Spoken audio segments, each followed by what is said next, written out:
The stones came first, then the words. Miranma's knees struck the dirt of the village square as a rock split the skin above her eye. Blood ran warm down her cheek, mixing with the dust her body kicked up. Around her, the village had become a single roaring beast, faces twisted, mouths open, hands raised with weapons of earth and rage. "Cursed woman!" someone screamed. "Death follows you like a shadow." "The children! Think of the children she's poisoned with her presence!" Miranma tried to rise, but Elder Ogun's staff crocked across her shoulders, driving her back down. The world blurred through tears and blood. She had lived among these people for 3 years. She had ground their grain, woven their baskets, sung at their festivals. Now they dragged her through the square like a diseased animal, and she couldn't even find the voice to beg. More stones, more voices. The metallic taste of fear flooded her mouth as hands gripped her arms, hauling her toward the village gates. She caught glimpses through the chaos, Mama Conde spitting at her feet, young Toby turning his face away, the blacksmith raising his hammer as if to strike. "Out! Out! Take your curse beyond our walls!" They threw her past the gates with such force that she tumbled, scraping her palms raw against the rocky path. Behind her, the wooden gate slammed shut with terrible finality. The sound echoed in her chest like a death drum. Miranma lay there, tasting dirt and blood, her body a map of pain. The shouting continued on the other side of the gates, but it was fading now, replaced by a ringing silence that felt like drowning. She should stand, she should run, but her limbs wouldn't obey, and part of her wondered if it wouldn't be easier to simply remain here, pressed against the earth, until the sun or the hyenas finished what the village had started. Then she felt it, small fingers wrapping around her bloodied hand. Miranma's eyes snapped open. A little girl knelt beside her, no more than 7 years old, with eyes too ancient for her face. The child wore a simple white cloth, pristine despite the dust and chaos, and she stared at Miranma with something that looked like recognition, like grief, like hope. Before Miranma could speak, the girl pressed something cold and solid into her palm, closing Miranma's fingers around it with surprising strength. "Find the door," the child whispered, her voice carrying the weight of stones and rivers. "The key remembers, even when you forget." Then she was gone. Not running, simply gone, as if she'd been made of mist. Miranma uncurled her shaking fingers. Resting in her bloody hand, catching the last light of the setting sun, lay a golden key unlike anything she'd ever seen. Its handle was wrought with symbols that seemed to shift when she wasn't looking directly at them, and it hummed with a warmth that pushed back against the cold spreading through her chest. Behind the gates, the village celebrated her expulsion with drums and fire. Ahead, the wilderness waited with its teeth and its silence. But in her hand, impossibly, was a third path she couldn't yet name. Miranma clutched the key until her knuckles whitened, pulled herself to her feet, and walked into the unknown. 3 years earlier, Miranma had arrived in the village with nothing but the clothes on her back and a story no one quite believed. She'd come from the Riverlands, she said, where fever had taken her family one by one until she alone remained. The elders had debated for 2 days whether to let her stay, speaking in hushed voices about omens and the suspicious nature of a woman who survived when all around her perished. In the end, Mama Conde had spoken for her. "She has strong hands," the old woman had declared, examining Miranma's calloused palms. "Strong hands can grind grain and weave baskets. We need workers more than we need fear." But the fear never left. Miranma felt it in the way conversations stopped when she approached the well, in how mothers pulled their children closer when she passed, whispering prayers of protection under their breath. In the careful distance people maintained, as if whatever killed her family might leak from her skin like poison. She learned to make herself small, to speak softly, move quietly, laugh only when others laughed first. She took the tasks no one wanted, cleaning the slaughter site, tending the sick, preparing bodies for burial, work that required touching death because she was already marked by it.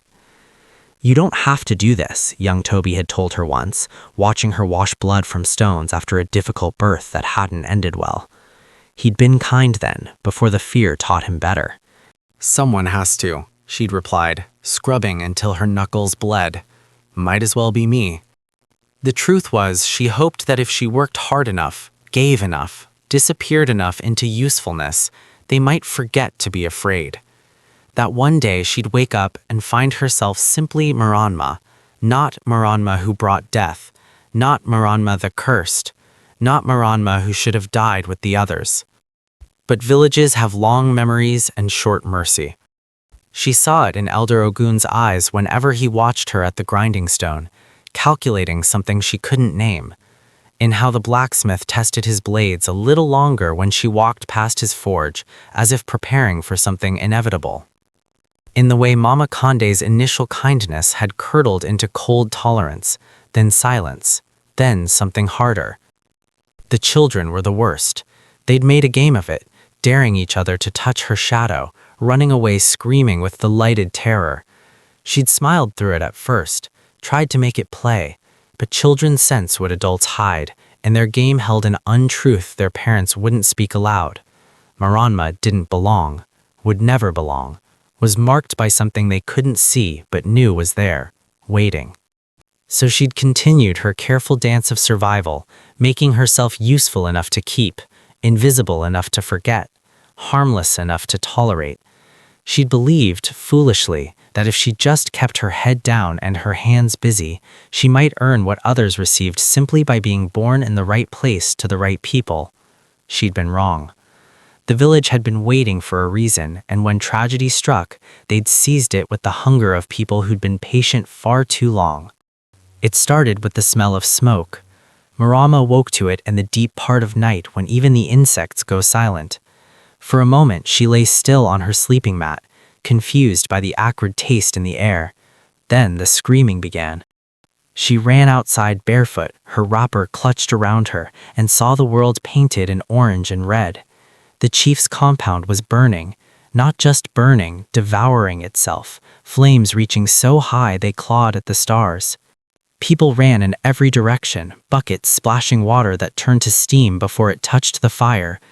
The heat was alive, breathing, hungry. "The children!" someone shrieked. "The chief's children are inside!" Maranma's body moved before her mind could catch up. She grabbed a water-soaked cloth, wrapped it around her face, and ran toward the entrance. Hands tried to pull her back, but she tore free. The doorway was a mouth of flame, and she plunged through it. Inside, the smoke was thick enough to choke on. She dropped low, crawling across hot earth, following the sound of crying. In the back room, she found them. The chief's twin daughters, no more than 5 years old, huddled beneath a collapsed roof beam. The fire hadn't reached them yet, but it was coming, eating its way across the ceiling like a living thing. Maranma heaved the beam aside with strength she didn't know she had, grabbed both girls and stumbled back toward where the door should have been. But the smoke had turned the world into confusion. Left was right, up was down. Her lungs screamed for air. Then, impossibly, a path opened, a corridor of clear air leading out. She didn't question it. She ran. She emerged from the flames with a girl under each arm, collapsing in the dirt as the compound's roof caved in with a roar like thunder. The children coughed and cried, but breathed, lived. Maranma had saved them. For one perfect moment, she thought maybe this was it. Maybe this was how she'd finally prove herself, how she'd stop being the cursed woman and become the hero. Then Elder Ogun's voice cut through the chaos like a blade. She was the only one who went in. His finger pointed at her like an accusation. The only one who knew where the children slept. The crowd's energy shifted, confusion hardening into something uglier. "The fire started near her hut," the blacksmith added, his voice carrying weight. "I saw smoke there first." "She said it," Mama Kande whispered, and the whisper spread like its own kind of fire. "To make herself look like a savior, to make us trust her." "No," Maranma gasped, still coughing smoke. "No, I would never." But they weren't listening. The chief emerged from the crowd, his face twisted with grief and rage.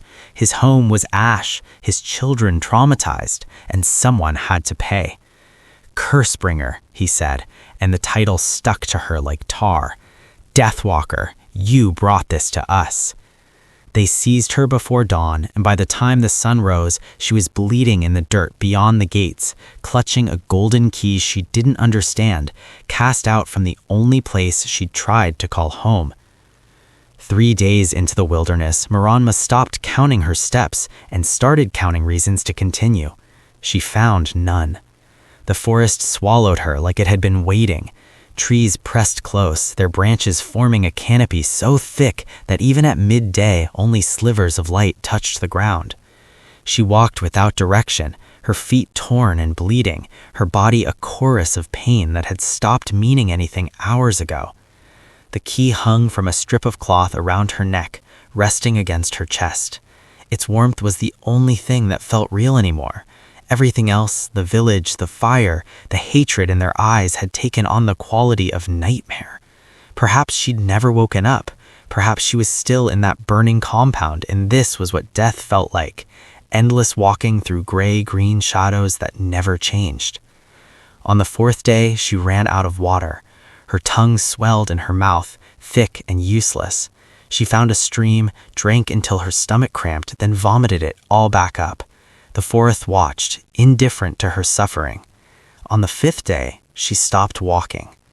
The clearing she collapsed in was unremarkable, just a space where a tree had fallen and let in enough light for grass to grow. Miranma lay on her back, staring up at the patch of sky visible through the leaves. It was a cruel blue, beautiful and uncaring. Maybe they were right, she thought. Maybe death does follow me. Maybe I am cursed. The evidence was damning enough. Her family gone. The fire started near her hut. Every good thing she touched seemed to wither. Every place she tried to belong eventually cast her out. Perhaps the kindest thing she could do for the world was to stop being in it. She pulled the golden key from around her neck, holding it up to catch the light. The symbols etched on its surface shifted and flowed like water, forming patterns that almost looked like words in a language she'd never learned but somehow felt she should know. "What are you?" she whispered to it. "Why did she give you to me?" The key hummed in her palm, warm and alive. For a moment, Miranma felt something stir in her chest. Not hope exactly, but its ghost. A whisper that said perhaps there was more to this story than pain and rejection. Then the moment passed and she was just a broken woman lying in the dirt with a useless piece of gold. She closed her eyes, feeling the weight of exhaustion pull her down. Sleep or death, she didn't care which came first. Let the forest take her. Let her bones feed the earth. Let her become nothing, finally, after a lifetime of trying and failing to become someone. But even as darkness crept in at the edges of her vision, her fingers remained locked around the key. She couldn't let it go, wouldn't.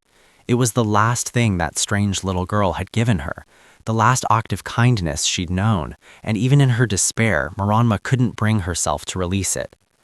The key pulsed once, twice, like a heartbeat, and deep in the forest, something ancient stirred and turned its attention toward the woman who carried light in her darkness. Miranma woke to birdsong and the impossible sensation of being warm. She opened her eyes to find herself covered in a blanket of fallen leaves, as if the forest itself had tucked her in during the night. The despair that had pulled her under felt distant now, replaced by a strange clarity. The key against her chest was hot enough to notice, pulsing with that steady rhythm that reminded her of breathing. She sat up slowly, her body protesting every movement. But something had changed.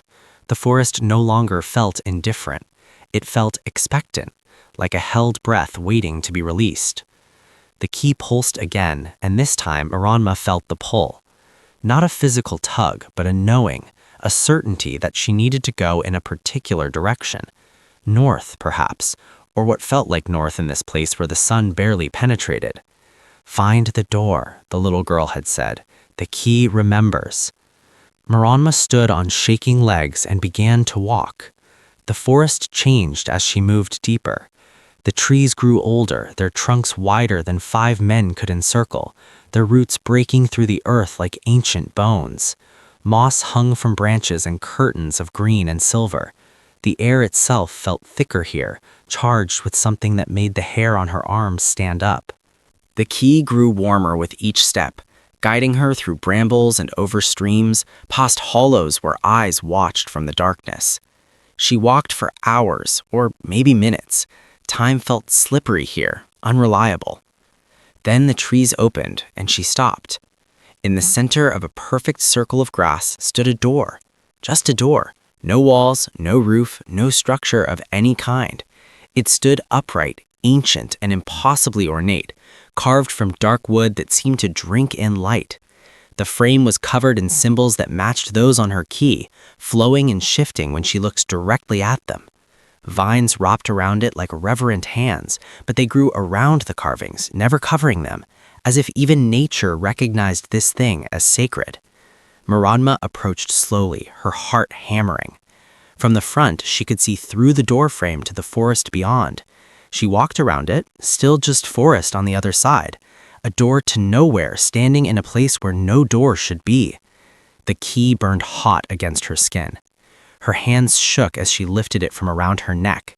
The symbols on the key glowed now, soft gold light that matched the carvings on the doorframe.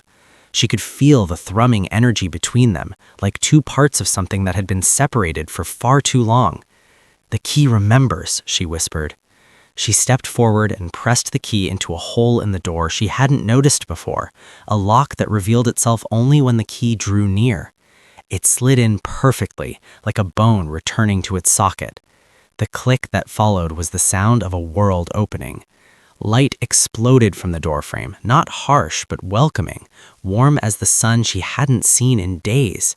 The symbols blazed, the air shimmered, and when Miranma looked through the door now, she no longer saw forest. She saw home, or something that wanted to be home, a sanctuary waiting beyond the threshold, calling her name in a voice she'd been hearing in her dreams since she was a child. Miranma took a breath, gripped the key still lodged in the lock, and stepped through. The world shifted like water finding its level. Miranma stumbled forward into soft grass, and when she turned back, the door stood behind her, but now it was set into a stone archway covered in flowering vines. Beyond it, she couldn't see the forest, only light, golden and constant, as if the space beyond the door existed in permanent dawn.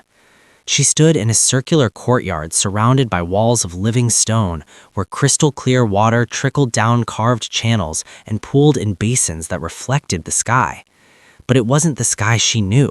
This one shimmered with colors that had no names, shifting between purple and green and something that felt like music made visible.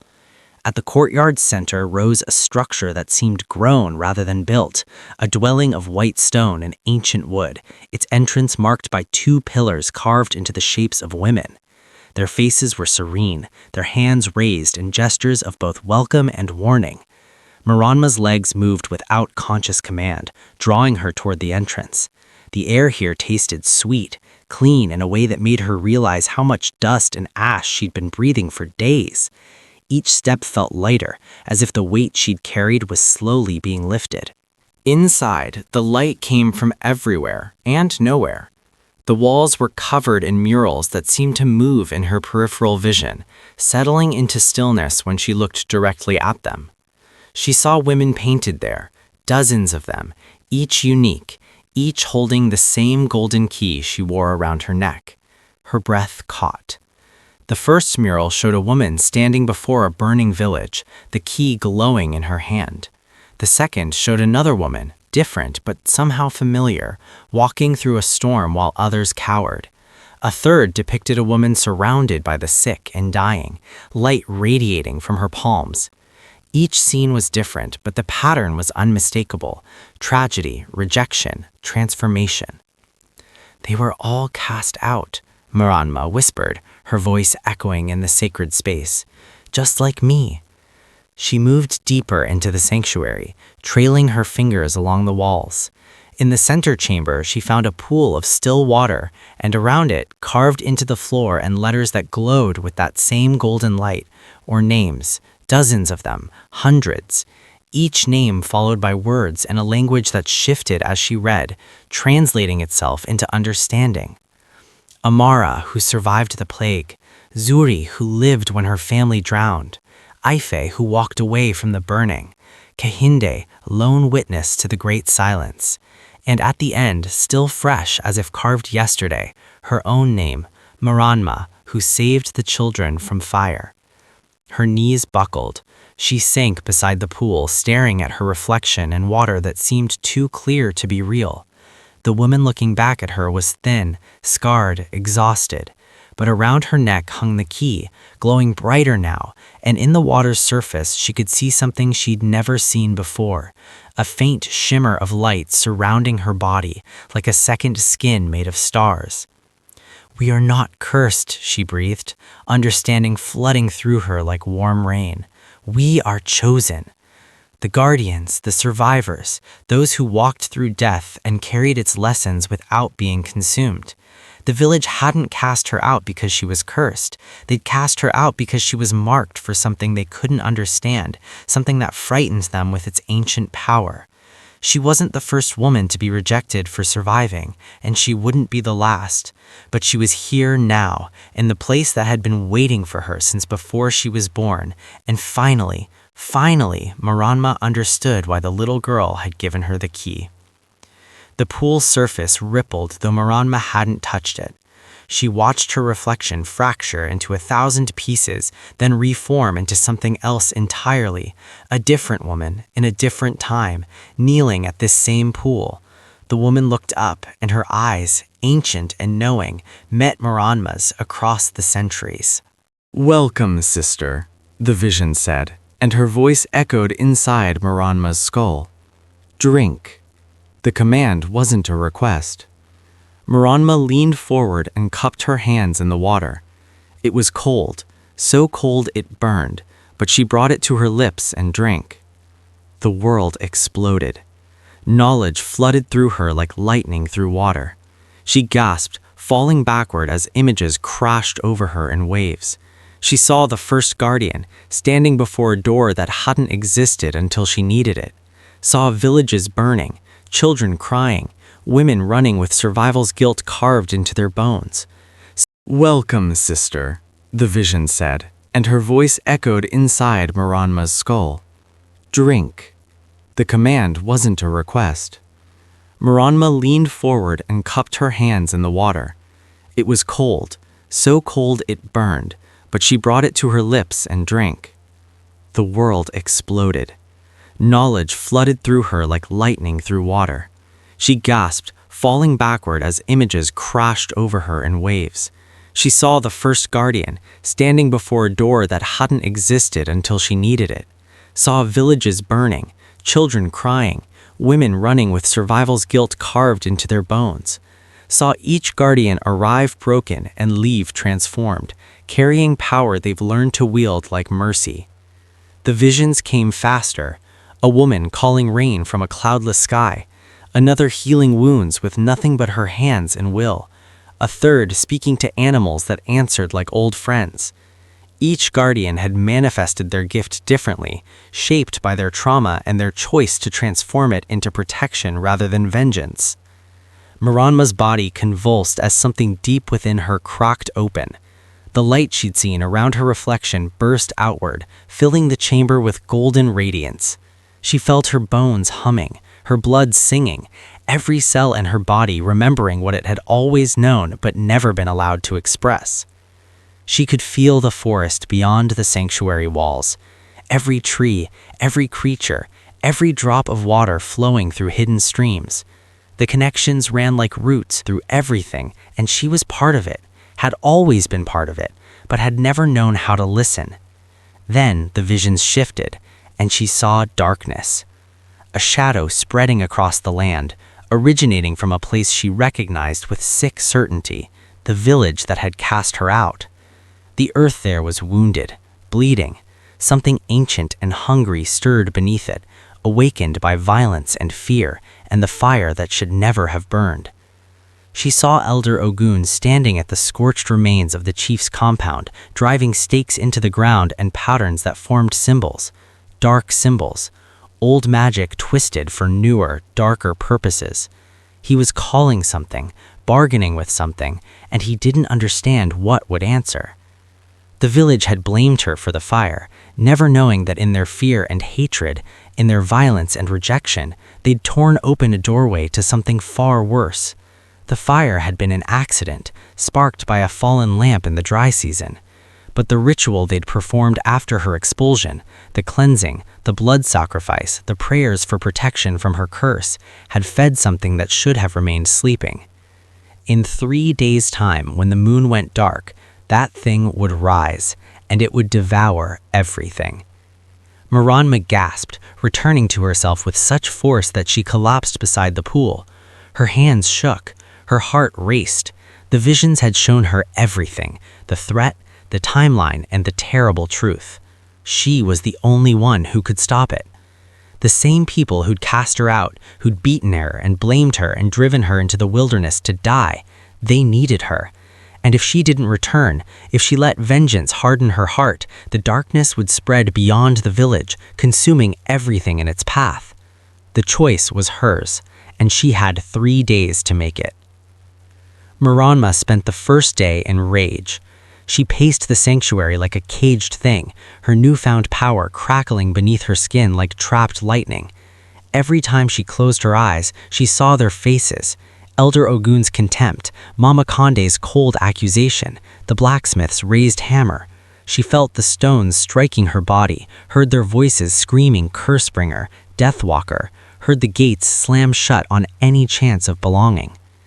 "Let them burn," she whispered to the empty chamber. "Let them face what they created." The murals on the walls seemed to pulse with disapproval, but she turned away from them. What did those ancient guardians know of her pain? They were dead, their choices made, their stories finished. This was her story, and she'd earned the right to write its ending however she chose. But that night she dreamed. She stood in the village square as the darkness rose, a thing of shadow and hunger, with eyes like dying stars. It took Elder Ogun first, swallowing his screams, then Mama Konde, then the blacksmith. It moved through the village like sickness, consuming everyone in its path. The children ran, but there was nowhere to run. The chief's twin daughters, the ones she'd saved from fire, reached toward her with small hands as the darkness pulled them under. And standing at the edge of the destruction, watching with those ancient eyes, was the little girl who'd given her the key. "Is this who you are?" the girl asked. Not accusing, just asking. Miranma woke gasping, the question lodged in her chest like a thorn. The second day, she walked the sanctuary grounds, touching the names carved in stone. So many women, so many who'd survived when others died. She read their stories in the murals, saw the choices they'd made. Not one had chosen vengeance. Not one had let innocents suffer for the sins of the fearful. They'd all returned. They'd all saved people who didn't deserve saving. But they hadn't been asked to save people who'd hurt them as deeply as Miranma had been hurt. She found herself back at the pool, staring at her reflection. The light around her had grown stronger, more visible. Power hummed in her bones, sang in her blood. She could level that village with a thought now, could make them feel every moment of pain they'd inflicted on her. Or she could save them. Why? She asked the water, the sanctuary, the ghosts of guardians past. Why should I? The answer came not in words, but in feeling, a warmth spreading through her chest, radiating outward. It wasn't about them. It had never been about them. It was about who she chose to become when given the power to choose. The village had tried to define her with their fear and their stones. This was her chance to define herself. Miranma closed her eyes and saw 2 paths stretching before her. Down one, the satisfaction of watching her enemies destroyed, but carrying the weight of all those innocent deaths. The children, the ones who'd shown small kindnesses, the ones who'd simply been too afraid to speak against the mob. Down the other, the hard grace of returning, of being bigger than their smallness, of breaking the cycle that had turned survivor into victim into villain. On the third day, as the sun began its descent toward the horizon that would bring the dark moon, Moranma stood at the sanctuary door with the golden key in her hand. She knew which path she would walk, not because they deserved her mercy, but because she deserved to be more than their hatred had tried to make her.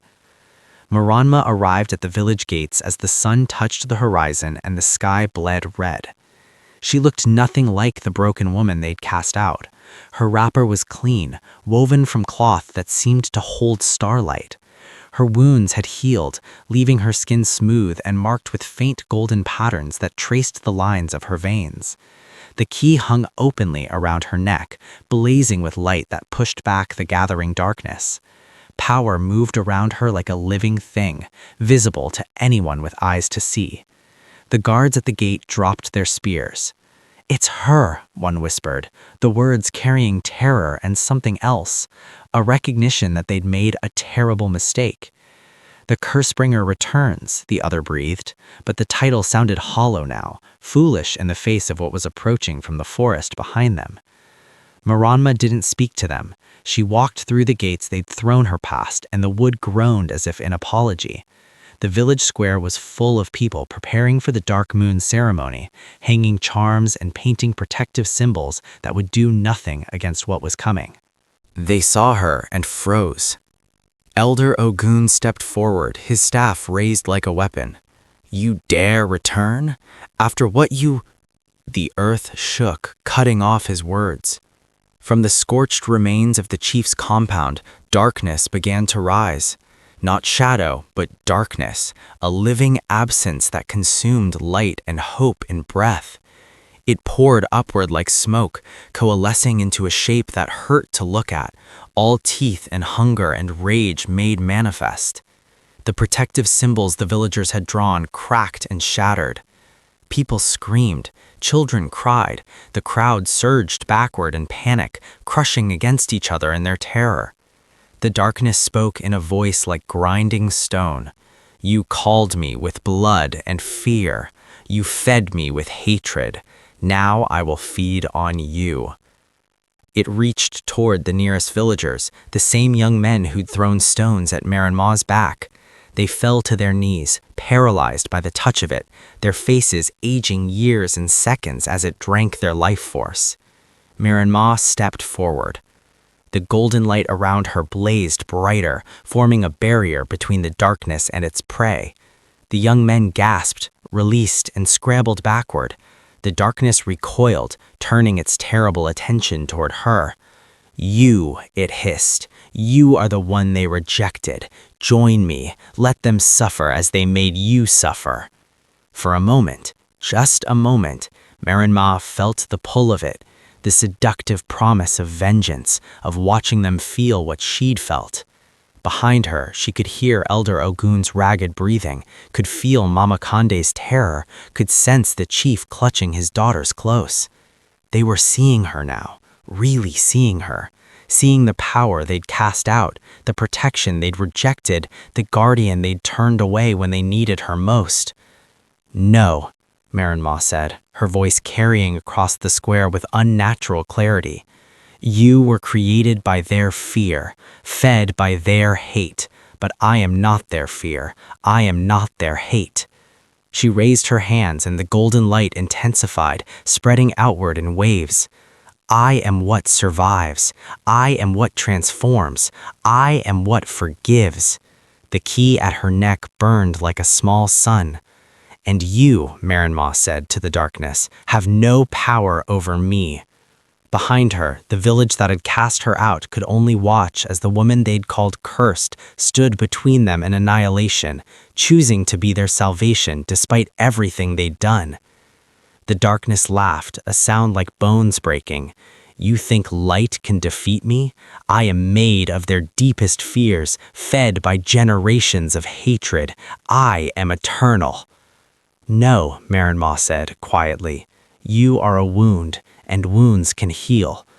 She closed her eyes and reached deep within herself, past the power, past the anger, past even the pain. She reached for the part of her that had clutched the golden key in bloody hands and chosen to keep walking, the part that saved children from fire even when it cost her everything, the part that survived not because she was strong, but because she had loved when loving seemed impossible. The key flared, and suddenly Miranma understood. It had never been about opening doors. The key opened hearts, unlocked the capacity for transformation that lived in every person, dormant until tragedy forced it awake. Every guardian had carried it. Every guardian had learned the same truth, that the opposite of fear wasn't courage, it was love. "Help me," Miranma called out, turning to face the villagers. "I cannot do this alone." They stared at her, paralyzed by shame and confusion. "She asks for our help?" someone whispered. "After what we did?" "Please," Miranma said, and her voice cracked with the vulnerability of it. "Not because I need you, but because you need this. You need to choose differently than you did before." For a long moment, nothing happened.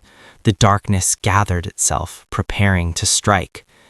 Then the chief's twin daughters broke free from their father's grip and ran to Miranma's side. They were so small, their hands barely reaching her waist, but they held on tight. "You saved us," one said simply. "Now we save you." The golden light around Miranma pulsed, growing brighter. Where the children touched her, the light spread to them, gentle and warm. Young Toby stepped forward next, shame coloring his face. "I threw stones," he said, his voice breaking. "I'm so sorry. I'm so sorry." He joined the circle and the light grew.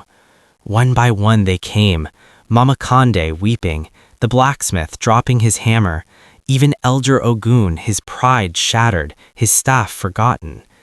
They formed a circle around Miranma, and as each person joined, the golden light expanded, fed not by power, but by the choice to change, to be better, to transform fear into something that could heal.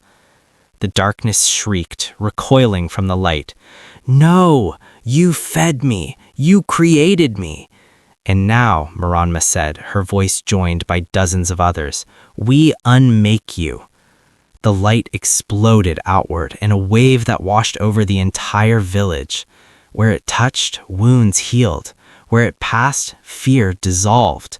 The darkness writhed, shrinking, until with a final wail it scattered like smoke and wind, leaving only clean air and the first stars emerging in the darkening sky.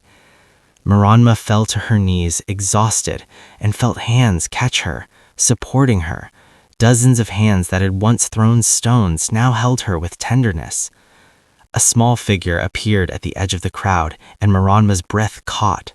The little girl walked forward, her ancient eyes full of warmth and pride.